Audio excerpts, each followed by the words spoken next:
Bonjour Sophie Le Ménestrel. Bonjour Christelle. Aujourd'hui on parle du céleri, l'un des légumes qu'on trouve finalement tout au long de l'année. Mais pourquoi justement en parler en ce moment? En fait, oui, il est disponible toute l'année, mais là je vous parle du céleri branche. Vous avez 2 saisons, en fait vous en avez une au printemps et une à l'automne, en fonction des variétés et du climat. En plus parce que c'est un légume qui va très bien avec le pot-au-feu. Un vrai plat d'automne et d'hiver. Exactement. Bonjour monsieur. Bonjour. Comment est-ce qu'il faut choisir le céleri branche? Plutôt ferme, feuille bien verte, avec le cœur jaune. Et ensuite comment est-ce qu'on le prépare? Il faut l'éplucher, il faut faire quoi? Non du tout, prendre les côtes et bien les laver et c'est tout. Merci beaucoup. Très bon pour la santé. Le céleri, il a un goût très particulier quand même. Oui, c'est un goût assez puissant et c'est une saveur un peu forte. Quelles sont les autres façons de le préparer et de le cuisiner, ce céleri?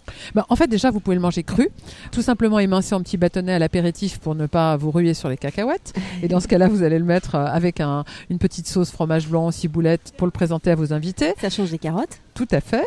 Et sinon, vous pouvez le manger en salade crue, c'est délicieux. À ce moment-là, vous le coupez finement, presque à la mandoline si vous en avez une, et vous allez le servir avec une petite vinaigrette, huile d'olive, citron. Et dans ce cas-là, vous pouvez hacher finement les feuilles pour renforcer le goût de votre petite salade, c'est délicieux. Et sinon, les feuilles, on les laisse de côté habituellement? Oui, rarement. C'est uniquement en salade que vous allez les utiliser. Dans une recette américaine, par exemple, la recette de la salade au poulet, vous mettez beaucoup de céleri et ça se marie très bien aussi, pensez-y, à la pomme. Les deux saveurs pour une salade se combinent très bien.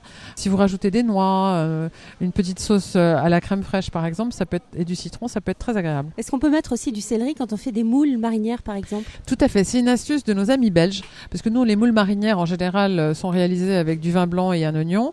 J'ai remarqué qu'en Belgique, ils mettent beaucoup de petites lamelles de céleri dans leur préparation de les moules, et c'est très agréable. Ça donne un petit peps au bouillon qui est très sympathique. Et en plus, c'est pas cher, c'est pas calorique, donc il faut en profiter. En profiter pour les 5 légumes qu'on doit manger tous les jours. Merci beaucoup Sophie Le Ménestrel. On retrouve tout ce qu'il faut savoir sur le céleri branche sur votre site terroirdechef.com. Merci, à bientôt. À la semaine prochaine Christelle.